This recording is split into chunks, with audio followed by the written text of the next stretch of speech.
Welcome! In today's video, we'll walk you through the simple steps to add your Drafts folder to Favorites in Outlook on your PC, following the latest update. This quick tutorial will make accessing your drafts more convenient and efficient. Let's get started. First, open Outlook from your browser. Navigate to the web version of Outlook by typing in the URL or clicking on your saved bookmark. Once the page loads, log in with your credentials if you aren't already signed in. Next, look at the top left corner of the screen. You'll see 3 horizontal lines.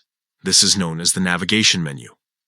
Click on these 3 lines to expand the menu and reveal all your folders, including Inbox, Sent Items, and Drafts. Now locate the Drafts folder in the list.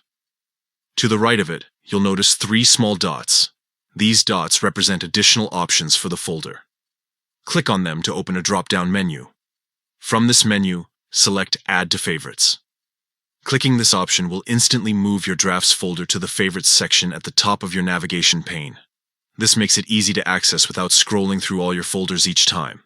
And that's it. Your Drafts folder is now added to Favorites, giving you quicker access whenever needed. If you ever want to remove it from Favorites or rearrange your folders, simply revisit this section and follow similar steps. Adding folders to Favorites is a great way to personalize Outlook and streamline your workflow. Thank you for watching. If you found this tutorial helpful, be sure to share it with others who might benefit from these tips. Stay tuned for more Outlook tricks and updates.